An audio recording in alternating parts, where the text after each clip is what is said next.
રાજ્યમાં વરસેલા કમોસમી વરસાદે ખેડૂતોની તમામ આશાઓ પર પાણી ફેરવી દીધું છે। ખાસ કરીને રાજકોટ સહિત સમગ્ર સૌરાષ્ટ્રમાં ખેડૂતોને લસણના પાકમાં વ્યાપક નુકસાની વેઠવાનો વારો આવ્યો છે।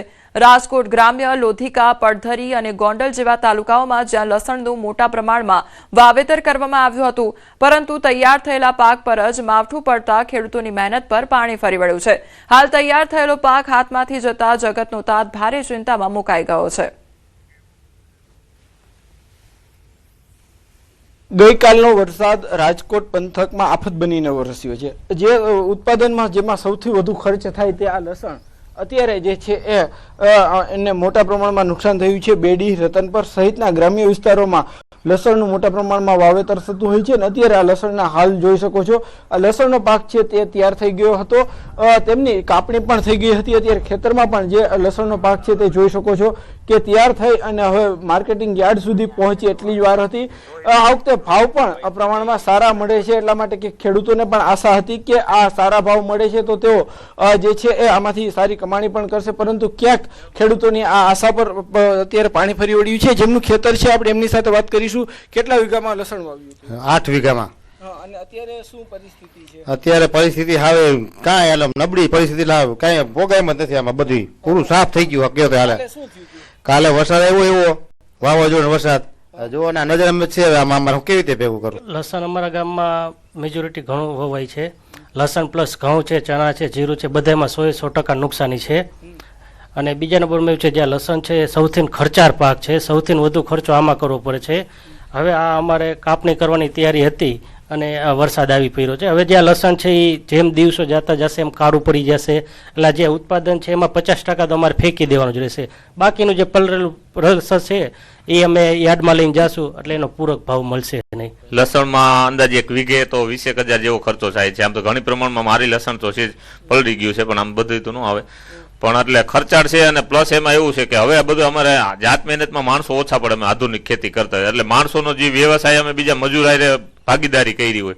હવે અમારું તો ઠીક છે, થોડું ઘણું થાય ને અમે તો આવતા વર્ષે કરીએ, પણ જે ભાગીદાર 4 મહિનાથી અમારે હતા જે એ લોકોને અમે લાખ રૂપિયા તો ઉપાડી દીધો હતો, લાખ રૂપિયા ઉપાડશે। હવે એને બિચારાને 25,000 આમાં ભાગમાં ન 75,000 રૂપિયા લઈ આવે ક્યાંથી? ચોક્કસથી જે રીતના ખેડૂતોની આ વ્યથા છે, વેદના છે અને એમની પીડા છે, ખેડૂતો છે તે તનતોડ મહેનત કરતા હોય છે। સારો ભાવ જ્યારે માર્કેટમાં હોય છે ત્યારે આશા પણ હોય છે કે ઝડપથી તેમની કાપણી કરી અને લસણનો પાક છે તે માર્કેટિંગ યાર્ડ સુધી પહોંચાડી, પરંતુ માર્કેટિંગ યાર્ડ સુધી પહોંચે તે પહેલા જ વરસાદ છે તે વિલન બનીને ત્રાટક્યો અને ખેડૂતનો ખેતરનો જે લસણનો જે પાક છે તે તહેસ નહેસ કરી નાખ્યો। હાર્દિક જોશી, ન્યૂઝ 18 ગુજરાતી, રાજકોટ। તો રાજ્યમાં ગત મોડી રાત્રે ફૂંકાયેલા વાવાઝોડાથી તારાજી સર્જાઈ ગઈ છે, ત્યારે છોટાઉદેપુર જિલ્લામાં પાકને વ્યાપક નુકસાન થયું છે। કમોસમી વરસાદના કારણે મકાઈનો ઊભો પાક પડી ગયો છે, આંબા પરથી કેરીઓ પણ ખરી પડી, જેના કારણે ભારે નુકસાન થયું છે। તો જિલ્લામાં હાલ મહુડાના ફૂલ વેણવાની પણ સિઝન હોય છે, મહુડાના ફૂલ ઓછા પડવાની ભીતિ ખેડૂતોને છે। તો આગામી દિવસોમાં હજુ પણ કમોસમી વરસાદની ચેતવણી વચ્ચે જગતનો તાત ચિંતિત બન્યો છે।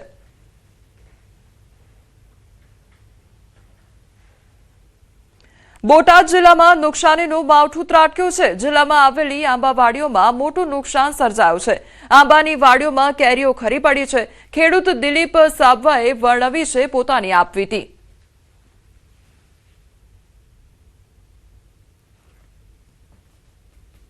બોટાદ જિલ્લામાં આંબાના બગીચામાં, પોપૈયાના બગીચામાં, ચીકુના બગીચાની અંદર ભયંકર ઝાડ પણ ધરાશાયી થયા છે અને જે ફળ ફ્રૂટ જે કહેવાય કે એક વર્ષથી જે ખેડૂતો રાહ જોતા હતા એ ફળ જમીનદોસ્ત થઈ ગયા છે। ભાવનગરમાં કમોસમી વરસાદે તારાજી સર્જી છે, માર્કેટિંગ યાર્ડમાં ખેડૂતોની જણસી પલળી ગઈ છે। ઘઉં, ચણા, કપાસ તેમજ ડુંગળીનો પાક પલળી ગયો છે। પાક પલળતા ખેડૂતોને આર્થિક ફટકો પણ પડ્યો છે, તો ખેડૂતોને ચિંતા સતાવી રહી છે। ખેડૂતોને પારાવાર નુકસાની વેઠવાનો વારો આવ્યો છે। તો ભાવનગરમાં કમોસમી વરસાદ ખાબક્યો અને જેના કારણે હવે ખેડૂતોના હાલ બેહાલ થયા છે। તો જે માર્કેટિંગ યાર્ડમાં ખેડૂતો દ્વારા જણસી મૂકવામાં આવી હતી તેને પણ નુકસાન સર્જાયું છે। સંવાદદાતા નીતિન અમારી સાથે જોડાઈ ગયા છે। નીતિન, ભાવનગરમાં અત્યારે કયા પ્રકારનું વાતાવરણ છે, ખેડૂતોમાં કેટલી ચિંતા? વાત કરીએ તો ગઈકાલે જે વરસાદ છે તેને લઈને ખેડૂતોના જે પાકો છે તેમાં ખાસ કરી વાત કરીએ તો આ વર્ષે ઘઉંનું પ્રમાણ પણ સારું છે, એટલે ઘઉંમાં પણ કંઈક ને કંઈક નુકસાની છે તે જોવા મળશે. બીજી તરફ વાત કરીએ તો ભાવનગરના માર્કેટિંગ યાર્ડમાં જે જણસીઓ લાવવામાં આવતી હોય છે, જે પાકો લાવવામાં આવતા હોય છે, ત્યારે પૂરતી વ્યવસ્થા ન હોવાને કારણે તે જણસી છે તે પલળી જવા પામી છે. અન્ય એક વાત કરીએ તો ભાવનગરનો જે કેરીનો વિસ્તાર છે, જ્યાં કેરીનું પીતું ગણેશ છે, જોશિયા સહિત ઘોઘા સહિતનો જે વિસ્તાર છે, ત્યાં પણ મોર, જે ઝાડ પર મોર આવતા હોય છે જે કેરીના આંબાના, તે ખરી જવાની ઘટના લઈને ખેડૂતોને આ વખતે પણ કેરીના પાકમાં છે તે નુકસાની વેઠવાનો વારો આવશે. જી, સમગ્ર માહિતી બદલ આપનો આભાર. તો ભાવનગરના દ્રશ્યો સામે આવ્યા છે કે જ્યાં કમોસમી વરસાદ ખાબકવાને કારણે ખેડૂતોને પારાવાર નુકસાની વેઠવાનો વારો આવ્યો છે.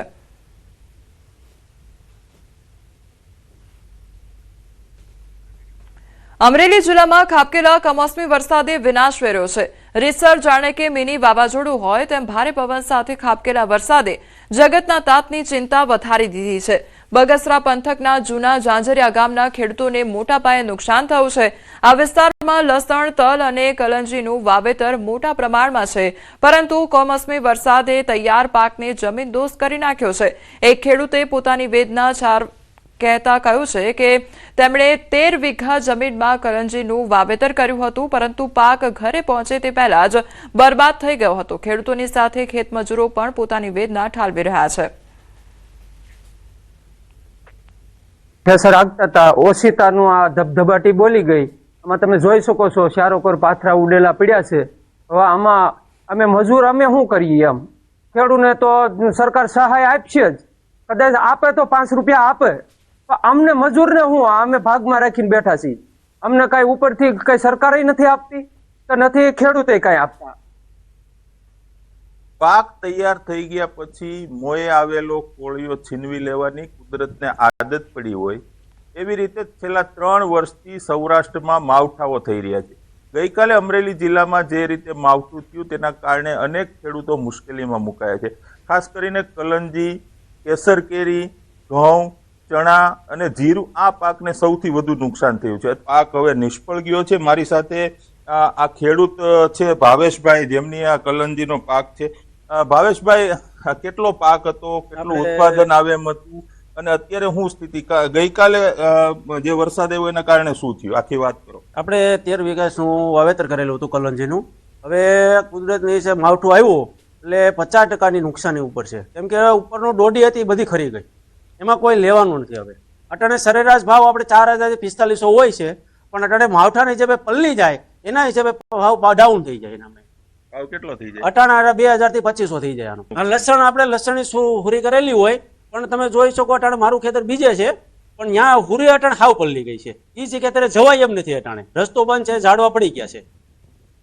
તો ખેડૂતોની આ તકલીફ છે. અને ગઈકાલે જે રીતે માવઠું આવ્યું એના કારણે લગભગ તમામ પાકો છે તેમના કાં તો નાશ થઈ ગયો છે અથવા તો એની ક્વોલિટી ડાઉન થઈ છે, પરંતુ સરવાળે ખેડૂતોને નુકસાની માટેનું આ માવઠું આવ્યું છે.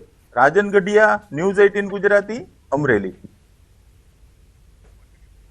દક્ષિણ ગુજરાતમાં ગુરુવારની રાત ખેડૂતો માટે કાળી રાત સાબિત થઈ છે. રાત્રિના આશરે 9 વાગ્યાના સુમારે અચાનક વાતાવરણમાં આવેલા પલટાએ મિની વાવાઝોડાનું સ્વરૂપ ધારણ કરતા સુરત, નવસારી અને ડાંગ જિલ્લામાં ભારે તારાજી સર્જી છે. કુદરતના કહેરે દક્ષિણ ગુજરાતના સોના જેવા પાકને ધૂળધાણી કરી દીધો છે, અને ખાસ કરીને બાગાયતી ખેતી કરતા ખેડૂતોના મોઢે આવેલો કોળિયો કુદરતે છીનવી લીધો છે. ઝાડ પર લાગેલા કાચા આંબા પવનના જોરે તૂટી પડતા ખેડૂતોને આર્થિક ફટકો પડ્યો છે. હવામાન વિભાગની આગાહી વચ્ચે સર્જાયેલી આ પરિસ્થિતિએ ખેડૂતોની લાચારી ફરી એકવાર ઉજાગર કરી છે. ખેતીના પાકની સાથે માળખાગત નુકસાન થતા હવે દક્ષિણ ગુજરાતના ખેડૂતો સરકાર સામે મીટ માંડીને બેઠા છે. સરકાર ખેડૂતોને થયેલા આર્થિક નુકસાન સામે યોગ્ય વળતર જાહેર કરવામાં આવે તેવી માંગ કરી રહ્યા છે. માવઠું થયું છે અને કારણે ખેડૂતોમાં ભારે ચિંતા પેદા છે, અને ખાસ કરીને ખૂબ જ મોટું નુકસાન આ જે રીતે માવઠું થયું છે અને કારણે થયું છે. અને સતત જે રીતે તમે જોવો તો સતત હવે જે રીતે માવઠાઓ થઈ રહ્યા છે ઉનાળામાં, એને કારણે ખેડૂતોને ખૂબ જ કપરી સ્થિતિ થઈ છે. ત્યારે સ્વાભાવિક છે ખેડૂતોમાં ભારે ચિંતા છે. અને જ્યારે આવનારા હજુ 1-2 દિવસમાં પણ માવઠાની જ્યારે અસર થવાની છે, ત્યારે સ્વાભાવિક છે ખેડૂતોને પણ વિનંતી છે, ખાસ કરીને જે પાક ખેતરમાં ઊભો છે, ઘઉં છે, ચણા છે, ને તાત્કાલિક